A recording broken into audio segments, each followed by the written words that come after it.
Welcome to Farm Charm Chic. I'm Emily. Today's episode is another Christmas decor episode. I have some beautiful Christmas DIYs that are easy, affordable, and high-end and will bring that cozy Christmas touch to your home decor. If you like crafting, DIYs, dupes, hacks, thrift flips, or just creating in general, I would love if you would consider subscribing. If you do like any of today's projects, remember to hit that thumbs up. But let's go make some DIYs. Every year I see these cute little candy cane ornaments or decor that Dollar Tree has. I always pick up a few, and I thought I would have my take at doing a makeover on them, make them look a little more country and a little more farmhouse and just the tinsel look that they come with. So I'm just taking some red and green fabric and I just tore that into several strips. You maybe just need maybe like a yard of a strip of fabric total for each side of the candy cane. You can just kind of eyeball it or use some scraps of what you have, but I'm just going to remove that tinsel. It comes off very easily. You just kind of find an end and it just kind of spirals off of there. You'll notice that there are some little pegs all around the outside of the form of the candy canes. That's what holds the tinsel on. Once you wrap your fabric around there, we're not going to see that at all, so don't worry about those. So I'm just starting at the bottom. I'm going to do a contrasting like a red and a green since it's traditional Christmas colors, but just use whatever colors you want, or you want to do the same colors, whatever. It's just have fun with it and make it yours. I just thought this was kind of fun to do the contrasting red and green. One side being plaid, another side having the stripes on there, I thought was really cute. So I just glued this to the end of my candy cane form, and then I'm just wrapping it around, just making sure as you wrap that fabric that you're going over each layer so you're not going to be able to see that form at all through it. When I get to the end of this strip of fabric, I'm just going to glue that down. That's just going to make it so I can start another strip. With my red fabric, I had a strip long enough that I could just keep going, but my green fabric that I had, since it was a scrap, I didn't have quite as long of a piece, so that's why I'm kind of having to glue it right here. So to pick up my next strip, I'm just going to place a little bit more glue down there, and I'm just going to start this and start wrapping it around again. Now, since this is connected in the middle, you just kind of have to work around that, just kind of going up and over the candy cane form, covering as much of that form as you can. And you'll see when I get to the red color, the green was a little bit easier to do since it was the first color I started with. The red, I'll kind of show you how I work around that, but you end up not being able to see the form at all. But fear not, because we're going to put a little bit of a floral thing on here that's going to cover that middle part. So even if you were to see it or you can't get it to line up just right, it's going to be covered anyway, so you don't have to pay so much or stress about it or pay so much attention to it. So now I'm just going to do a second layer of fabric on each side. This is just because when you look at it, you could still kind of see the little pokey things out coming from the form that I didn't really want to see. I probably would have been fine to leave it, but I thought it would just make it a little bit more plush and nice to add a second layer of fabric. So that's completely optional. You can look at it when you do yours and decide if you would like to do that. It's not 100% necessary, but it does make it look a little bit more high-end in my opinion.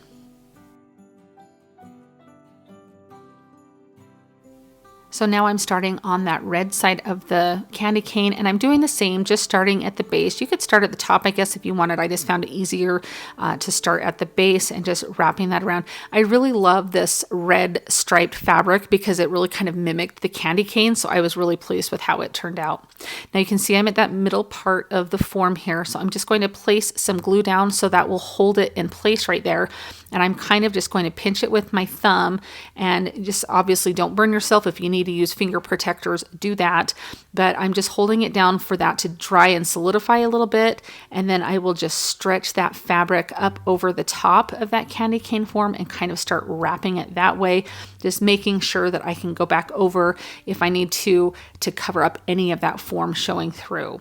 The nice part was, to be honest with you, is this was the red fabric. So if you could see a little bit of that red form peeking out, you couldn't really tell. But again, I will go over this again with a second layer. Plus we will have a little floral swag in the middle to cover any areas that you might be able to see. But I feel like I did a pretty good job with not having any of that form peek through. I love making vintage tags to add to things, especially at Christmas time. And so I'm just taking a generic tag here and I'm just going to wrinkle it and crinkle it to give it that really aged look. I just picked these up in a package at Hobby Lobby or even like Staples, you'd be able to find them. But I'm using some distressing ink that's going to age this. So I start with the yellowing one to make it look really vintage. And then I just keep adding a little bit of the darker colors very lightly. You can see how it picks up all of those wrinkles and crinkles, really makes that look aged. I do make sure I go around all of the edge of the tag as well, just so that way you can't see any of the original white on it. Now while that's drying, I'm just taking a couple little pieces of some greenery. These are just from, I keep a little bag of all of my little pieces off of my stems that I use. And this was just some little boxwood from Walmart and then some of the juniper, I believe, from Walmart. But use whatever scraps you have or just a couple little pieces off of a pick. And I'm just using a little bit of twine to wrap around the top to give it like a finished branch look there. So that way you don't see the little plasticky ends on it. And then I'm just going to use some twine to tie this onto my candy canes. Now I did put a little dot of glue behind it to help hold it there, but I also wanted to tie it just to give it a little bit more security. You're not going to see those ties at all unless you look at it directly from the back.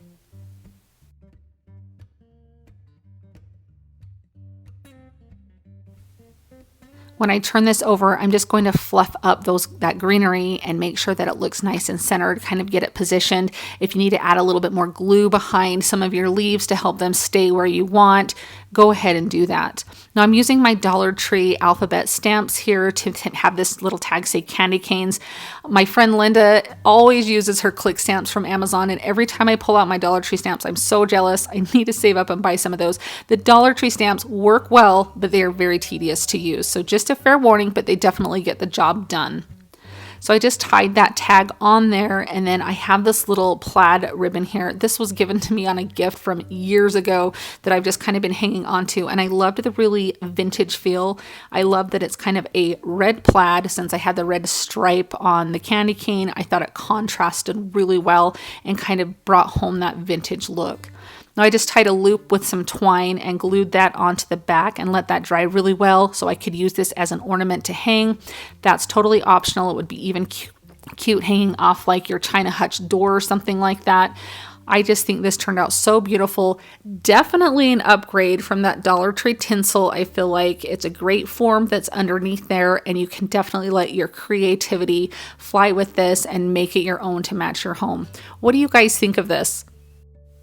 Today's video is part of a fun Christmas collaboration. 'Tis the season. You guys, this is a part one of a two-part collaboration series, so I am so excited for that.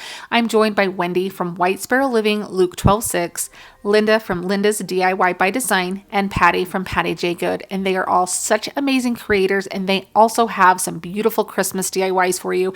And I'm so excited that we'll be getting together again over the next few weeks to bring a part two to this collaboration. All you have to do is sit back, click that link that's in my description box or pinned in my comments.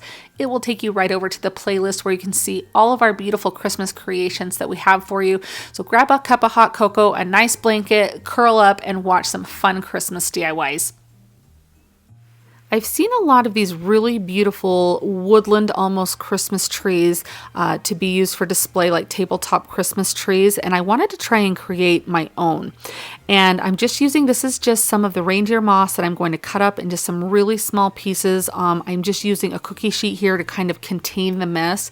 And then even after I cut it, I'll cut it even more, just really, really fine that you want this. Now I'm just taking one of these Christmas tree forms that you can pick up at any craft store. Dollar Tree has some smaller ones that you could use. And rather than using hot glue, I just use some of the Beacon's craft glue. And I'm just going to kind of roll this into that reindeer moss that I cut and cover the entire tree. I just work in small sections, and you can see here I will go back in and trim it so it's not so bushy around the edges, and so that way it's kind of a nice sleek form. You can see this is what it looks like once I get all of the tree covered, and it took me 3 bags of the reindeer moss to cover this. Now this is a bag of potpourri I picked up from Hobby Lobby. It has some beautiful pine cones in it, but it has the most amazing smell. And you can see here all of the different pieces. I kind of categorized it so I knew what I was working with. Now I made a kissing ball last year doing this exact same technique, and it was wildly popular. It was so fun, and the scent that it brought into my home, the beautiful potpourri smell, was amazing. So I thought it would be fun to kind of have another piece that I could put on display to have as you walked by, get that beautiful smell. So I'm just going to put some pine cones on here, just using hot glue now that I've got the reindeer moss all the way around that styrofoam. You're going to be okay to use the hot glue and not melt your cone or your form here. So I just put one little one up at the top, so I knew that was just the perfect size. And then I take my bigger pine cones and I start at the bottom, and I'm just going to work my way up. And you're just going to sporadically glue these on. There's no real rhyme or reason. You're just kind of working with the bigger pine cones on the bottom and working up to smaller pine cones at the top of your cone, the tree form. And it's going to look something like this here. So not the prettiest yet, but you can kind of see what I'm going for. Now, to get some of those little glue webs that you get, the little strings, I just use my heat tool to kind of melt those away. So now there's these little like chestnuts, I'm going to guess that they are, maybe. I don't know. These little pieces that are in the potpourri, I'm going to sporadically glue those in as well. So depending on what kind of potpourri you use, or you find you may or may not have these pieces, so this would be totally optional, or you could use something else. And then I just have a lot of other greenery. These are just some picks from Dollar Tree, Michael's, Hobby Lobby, JoAnns, just a bunch of different Christmas picks that I have. You can even see to the right, one of them is a wreath that I had that I really liked the color of the greenery on. And I'm just going to glue this in all of those open areas here. So I will just stick a skewer in, make a little hole in that styrofoam. I will use some hot glue on the end of my pick to help stick it in there. It will kind of melt that styrofoam as you stick it in, but that helps it get a really good hold once that completely dries in there. These are very, very sturdy, and it's going to store really well. And as I was making this, I had my kids, like a couple of them came downstairs, and the first thing they were like, what is that delightful smell? Like they could smell the potpourri even from just walking in the room from working with this. So it's just such a fun way to bring a good Christmas scent into your home and have it be, just kind of a secret. Like nobody knows where it's really coming from, that you glued potpourri to a tree.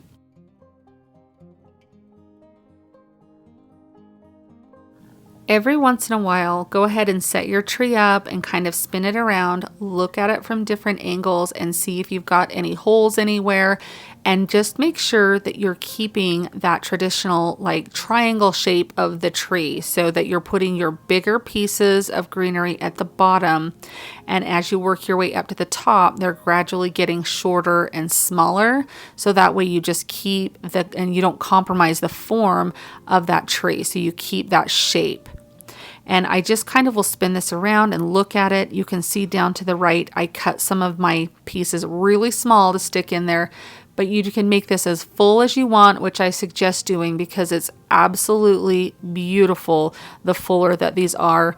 And you can see there are some wispy little different kind of picks that I've put in there that do kind of stick out a little bit further, and that's totally fine. I suggest doing that. But for the most part, you're just wanting to keep your generalized shape of that tree. But oh my gosh, you guys, look at how beautiful this is. If you find these on Pottery Barn's website or even Kirkland's website, they're hundreds of dollars. They're so expensive. And here you've made a beautiful one that not only looks beautiful, but smells amazing. I think this would be such a fun piece to have to put out at the beginning of your Christmas decorating season, your holiday decorating season, and have it up all the way through winter. It's going to last all season long, and I think this is just beautiful. What do you guys think of this one? I love my sugar mold so much, and I decorate it for all different seasons so it can stay up year round. So I'm going to show you how I do it for Christmas. So I have originally put some Spanish moss down into each of the little holes there, and so I'm just placing those back in because I will want them in there for this one. Now I'm just taking some ribbon that I picked up. I got this ribbon this year at JoAnns, and it's actually the ribbon I put all over my Christmas tree this year, so this will definitely tie in my decor with my Christmas tree. So I love doing different things like that. And I'm just making sure I have this ribbon really crisp and straight here. It was a little bent on the edge here, so I'm just making sure that the front portion of this, anyway, where this sits in my home, you do not see the back of it. So just keep that in mind as I do this, that the back you definitely can tell is the back. So if you have one of these and you want it from a 360 view, just maybe make some different alterations to what I do so that way you can tell. But you'll see what I mean by you'll be able to tell which is the back here in just a moment.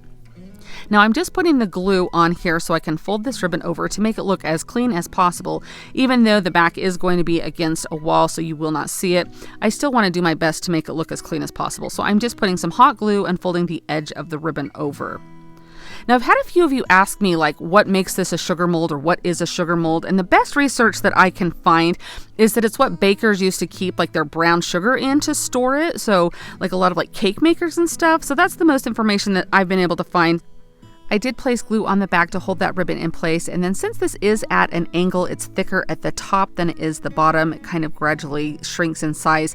I pulled that ribbon as tight as I could at the base, so that way you can that way my ribbon's not straight in the back, but it makes it sit as flush as possible here. So I do put a couple of little glue dots there to hold this in place. When that dries, you won't be able to see those, especially with what I'm going to put on the front. It will mask those as well. So I just want this to be as flush as possible around the whole sugar mold.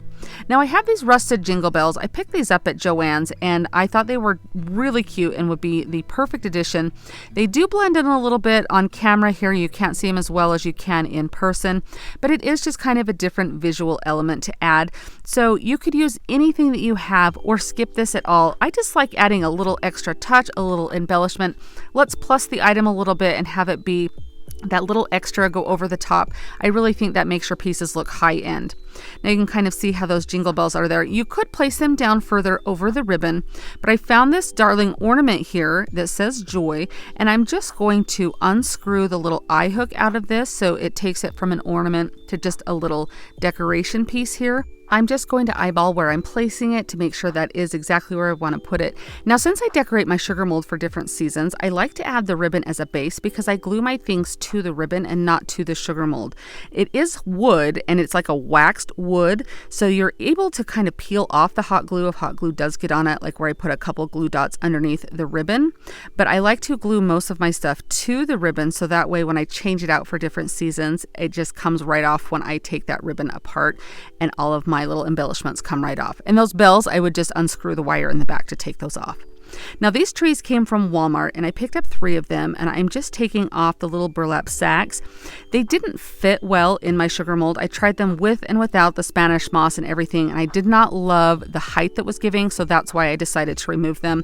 So try that with your trees that you pick out or whatever you put in here. Just kind of see what works best. Now this would easily, you could do this in like a wood box. It wouldn't have to be a sugar mold. You can kind of use this for any type of maybe wood boxes you have, or 3 of like the little Dollar Tree wood boxes, the drawer boxes. Glue a couple of those together to be able to do a project similar to this. I put some styrofoam, to some leftover styrofoam in each of the top of those sugar mold holes, and that Spanish moss that's down there is what's stopping those from going down further. So that Spanish moss is kind of holding those into place. You can glue it to the Spanish moss if you want, but mine was a tight enough fix. I didn't have to do that. So I'm just putting a little bit of glue on each of the trees. Now, I don't know if this particular method was better than what I do next, if I should have changed the order that I did, but I decided I want some Spanish moss to cover that, and I knew that was what I was going to do, but I really thought that it would be better for me to glue the trees in the styrofoam first because you have such a little amount of the wire that you're working with, and I thought if I had to glue it on top of the Spanish moss, I wouldn't even make contact with the styrofoam. So I glued those in, and then this middle one came out quite easily here for me to place the Spanish moss around. This is just covering that styrofoam so we don't see it. So you kind of determine what might work best for you. Maybe your stem on your tree is really long, and so you could glue that Spanish moss down. That would definitely be a little bit easier, but this works just the same. So you can see I will cut a little bit of it off here. Now I buy my Spanish moss in big bags from the craft store. They do sell it at the Dollar Tree, but I feel like if you get it on sale at the craft store, you get a much better deal value for it. You'll pay $6 or $7 for a bag, but it lasts you forever, and you get maybe twice the amount that you would get from Dollar Tree if you spent that much on the little bags that they have. So keep that in mind. I mean, the stuff from Dollar Tree works fine if you just have some of that.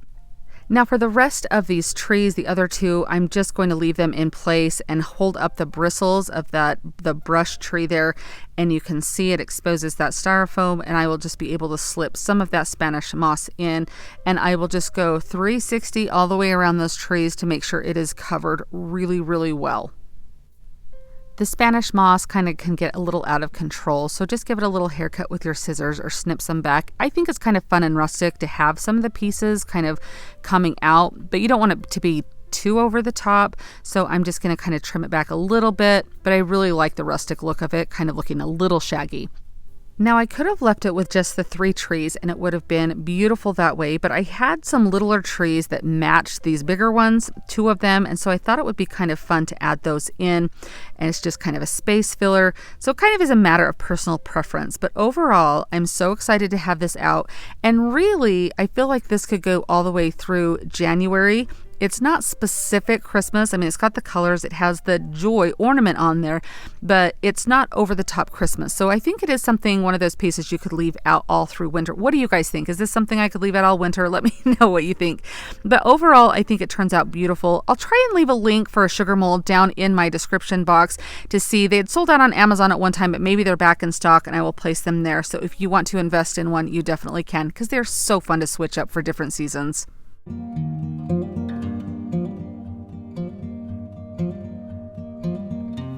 I really hope that you guys enjoyed these DIYs today. Thank you so much for joining me. It was so fun getting to create some Christmas DIYs and get kind of back into thinking of Christmas decor. I'm so excited for Halloween, but I'm more excited for after Halloween when I can put all of my Christmas decor up in my home. I'm very anxious for that. If you guys had a favorite, definitely let me know down in the comments which DIY you liked best today. And don't forget, this is part of a collaboration. So join Wendy, Linda, and Patty by clicking the link down in my description box below. It will take you right over to the playlist. Thank you again so much for watching. I'll see you next time. Happy crafting! If you like the video that you just saw and you want to keep crafting together, here's another video that you might enjoy. And as always, remember to like and subscribe. Thanks so much for watching. I'll see you next time.